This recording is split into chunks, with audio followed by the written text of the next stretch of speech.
तो दोस्तों बहुत ज्यादा न्यूज में है आजकल सेम सेक्स मैरिज। क्या इसके अगेंस्ट आर्गुमेंट, क्या फेवर में, समझ ही नहीं आ रहा। मुझे तो इतना कॉम्प्लेक्स लगता है, या कई बार ऐसा लगता है कि इस टॉपिक के बारे में बात ही मत करो।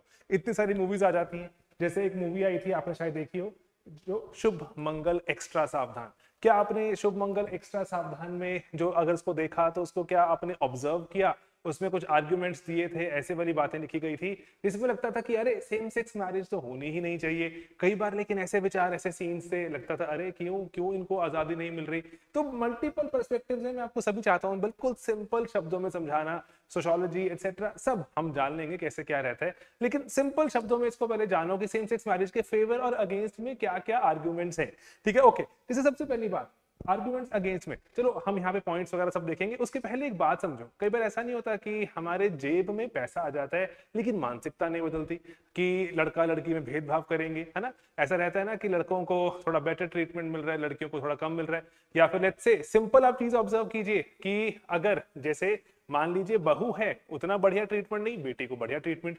लड़कियों में भी भेदभाव है ना। तो ये सामाजिक कुछ रचनाएं ऐसी होती हैं, ऐसे हमारे साथ चीजें रहती हैं कि अगर लेट्स से लड़की का पति है, लड़की का पति जिसको जैसे आप जीजा जी कह सकते हैं या फिर आप ब्रदर इन लॉ कहते हैं, ठीक है, उनको थोड़ा बेहतर ट्रीटमेंट मिलता है। ये समाज का गठन रचना ऐसी है। तो ऐसी बहुत सारी चीजें चलती ही जा रही है, समाज आगे बढ़ता है तो चीजें बदल जाती हैं। कल्चरल लैग का नाम दिया जाता है इसको, कि कल्चर लैग करता है, कि जेब में पैसा आ जाता है लेकिन मानसिकता बदलने में वक्त लगता है।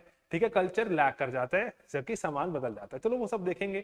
कोई इसको कहता है कि अरे ऐसी बातें कर रहे हो आप, सेम सेक्स मैरिज टाइप वाली बातें कर रहे हो, कि आपकी तो बुद्धि भ्रष्ट हो गई है, डिविएंस, आप डिविएट कर रहे हो। समाज जिस तरह से चाहता है सोचना उस तरह से नहीं सोच पा रहे, डिविएंस की बात शुरू हो जाती है। सब चीजें देखेंगे। यहाँ पे कुछ आर्ग्यूमेंट्स है, ठीक है, सेम सेक्स मैरिज के रिगार्डिंग। जैसे रिलीजियस और मॉरल टेबू, मतलब कि धर्म, अगर हम धार्मिक बातें करें, अब्राहमिक रिलीजन्स में तो बिल्कुल बिग नो है, मना ही किया हुआ है कि सेम सेक्स मैरिज नहीं होगी। अब्राहमिक रिलीजन्स इस पे बहुत जो स्ट्रिक्ट रहते हैं। लेकिन उसके सिवा अगर आप देखें, कोई भी दुनिया में ऐसा धर्म नहीं है जो इस पे बात करके इसको थोड़ा अग्री करता हो कि अरे हाँ, कि अगर लड़का लड़का या लड़की लड़की शादी चाहते हैं करना, कर लीजिए। नहीं, कोई भी धर्म बात नहीं करता।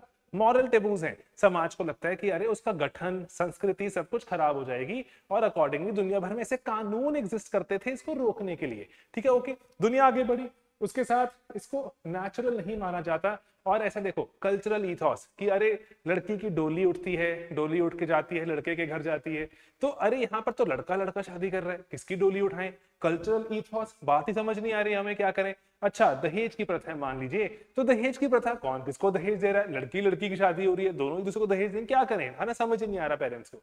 तो इसलिए कल्चरल ईथॉस ही समझ नहीं आ रहा है, लगता है कि समाज की संरचना ही खराब हो रही है।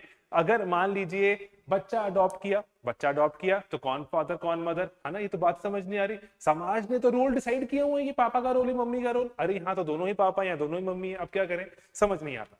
तो कल्चरल इथॉस बहुत प्रभावित हो जाते हैं। उसके बाद जो मैरिज का इंस्टीट्यूशन है, समाज, भारत तो पर्टिकुलरली चलो बहुत तेजी से बदल रहा है।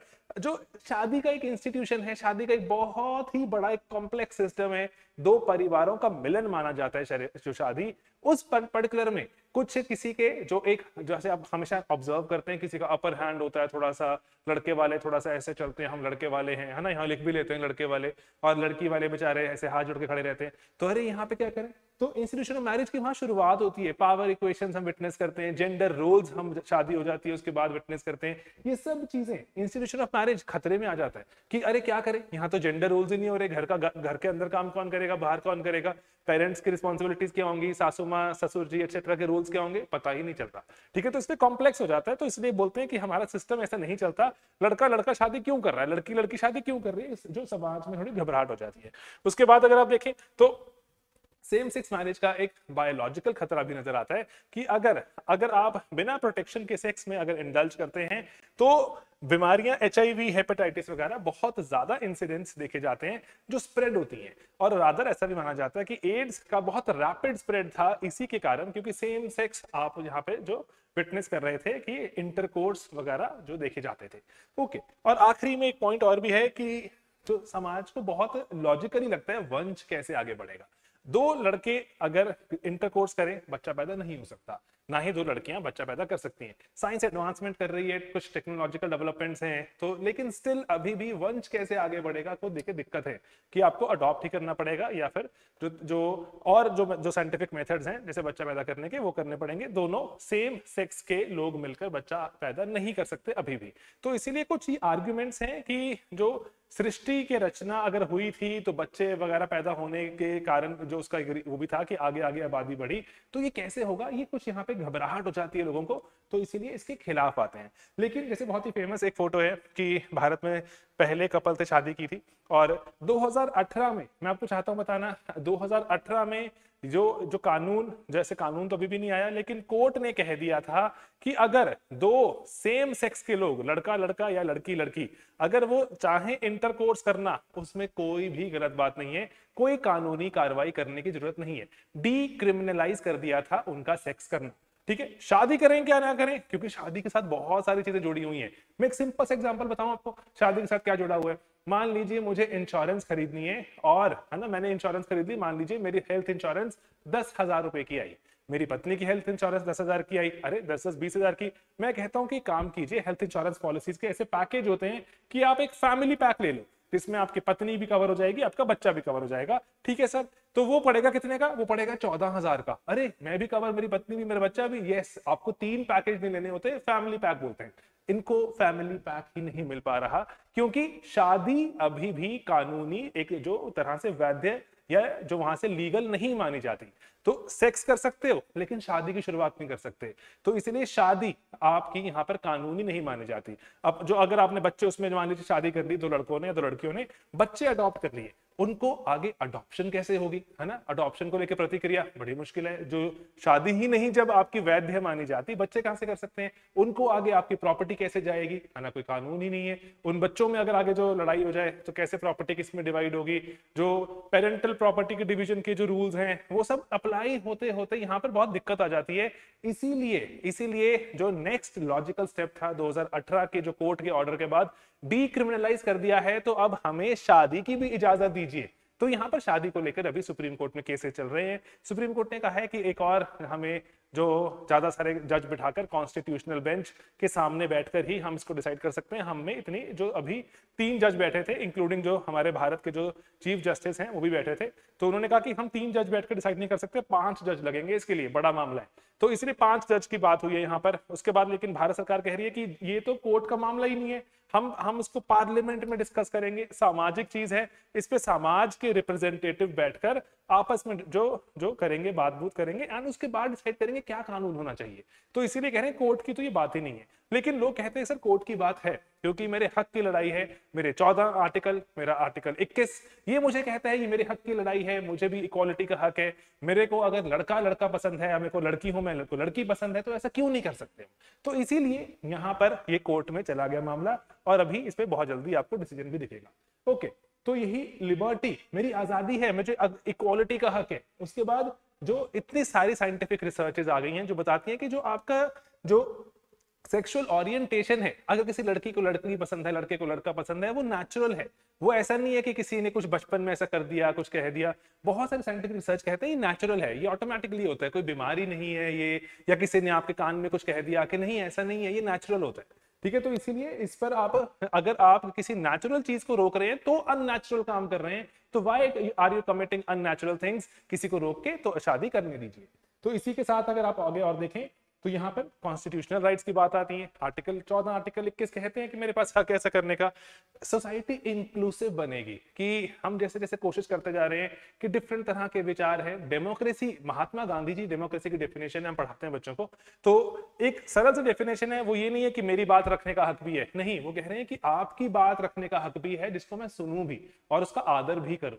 तो इसीलिए इंक्लूसिव, जब हमने समाज बनाना है, आपका राय कुछ और हो सकती है, इनकी कुछ और हो सकती है, तो अगर इंक्लूसिव समाज बनाना है तो ये ऐसे हमें डाइवर्स तरह के थॉट्स को भी जगह देनी होगी, अपनाना होगा, सेलिब्रेट करना होगा। एंड देन अंत में एक और बात आती है, बहुत जरूरी बात है, जो कि वो कहती है बात कि सोसाइटी में बहुत सारी security, public services marriage certificate के बाद ही मिलती हैं। मैरिज सर्टिफिकेट ही नहीं मिलेगा सर तो मैं क्या करूं, मैं बच्चा अडॉप्ट करने नहीं जा सकता, सिंपल सिंपल पॉलिसीज नहीं मिलती मुझे, और मुझे आगे अगर घर किराए पे लेना है वो कहते हैं सिर्फ ओनली फॉर मैरिड कपल। अरे मैरिड कपल ही नहीं मानते मुझे सर, धीरे धीरे आप कानून बनाएंगे, एक्सेप्टेंस बढ़ेगी, समाज में थोड़ा ओके हो जाएगा, है ना। तो थोड़ा कुछ कर रहा है उसकी वजह से। पहले ऐसा होता था ना, जैसे मान लीजिए आई स्टिल रिमेम्बर 2005 में मैं ट्रेनिंग पर इंटर्नशिप पे मैं एक इंटीरियर गांव में गया हरियाणा के, वहां पर हमारी एक जो फैक्ट्री थी, बड़ा प्लांट था, तो वहां पे प्लांट पे मैं गया, तो वहां पर मैं देख रहा था कि स्कूटी पे जा रही है ये लड़की, ठीक है, लड़की ने जैसे मान लीजिए जीन्स पहनी हुई है और लेट्स से कोई टॉप पहना हुआ है, पीछे मम्मी बैठी है उनकी स्कूटी पर, लेकिन उन्होंने घूंघट लिया हुआ है, ठीक है। तो समाज बदलता हुआ दिख रहा था, समाज बदल रहा है, तो समाज बदल रहा है तो हम कैसे पीछे रह जाएं, तो इसीलिए पीछे नहीं रहना चाहिए। तो इसीलिए नए विचार आएंगे, उन पर डिबेट कीजिए, उनको ऐसा नहीं कह सकते कि हटा देंगे, हम इनकी बात ही नहीं करेंगे, कौन होते हैं ये बोलने वाले, संस्कार खिलाफ है वो, बात करनी ही पड़ेगी, डेमोक्रेसी है, डेमोक्रेसी में विचार तो रख ही सकते हैं, और विचार रख सकते हैं, उस पर हम थोड़े डिबेट भी कर सकते हैं। तो यही हम बच्चों को भी सिखाते हैं और ये जरूरी चीज है। ओके, तो अंत में यहाँ पे मैं आपको चाहता हूँ बताना कि पर्सनल और इंडिविजुअल हमारी जो फ्रीडम्स हैं कुछ यहाँ पर, उसको लेके सरकार कह रही है कि हमारा जो समाज का बुनियादी ढांचा है मैरिज के आसपास चलता है, वो लड़का लड़की की मैरिज के आसपास चलता है, क्या रिलेशंस हैं, क्या इक्वेशंस हैं, सब उसके आसपास चलती हैं, लॉ वगैरह सब कुछ चरमरा जाएगा। सरकार कह रही है इसको लीगलाइज, इसीलिए हमारे हक में, जो हम इसको नहीं चाहते लीगलाइज करवाना, ठीक है वो। एंड देन इसीलिए चाइल्ड अडॉप्शन को लेके, चाइल्ड अगर हम अडॉप्ट करना चाहते हैं तो अडॉप्ट नहीं कर पा रहे, है ना, अगर लेट्स से सेम सेक्स के कपल हैं, इनहेरिटेंस, बच्चों को आगे कैसे, जो मेरी जमीन जायदाद कैसे बटेगी, सक्सेशन, है ना, और मेरे बाद मेरा वारिस कौन होगा, विल की कोई यहाँ वैल्यू है कि नहीं, डिवोर्स, अगर ऐसे सेम सेक्स के लोग हैं चाहते हैं डिवोर्स लेना, डिवोर्स ले सकते हैं कि नहीं ले सकते, ऐसे बहुत से मुद्दे हैं कोर्ट के सामने। कोर्ट अगर इसको मैरिज के लॉ को अपनाएगा, किस किस कानून को कैसे कैसे बदला जाएगा, Hindu marriage act, Hindu succession act, बहुत सारी चीजें। और भारत में तो पर्टिकुलरली एक बात समझनी है आपको कि पर्टिकुलरली हिंदू अगर हम देखें समाज में, मैरिज एक सैक्रामेंट है, एक पवित्र रिश्ता माना जाता है। तो उस पवित्र रिश्ते की शुरुआत कहां से होती है, लड़का लड़की की ही क्या वो पवित्र रिश्ते की शुरुआत है, या लड़का लड़का भी वो शुरुआत कर सकता है, लड़की लड़की भी वो पवित्र रिश्ते में रह सकती है, जो 7 जन्म का हम जो बात करते हैं एक्सेट्रा, ठीक है। तो क्या है आपका भी विचार, है ना, ये जरूरी है जानना।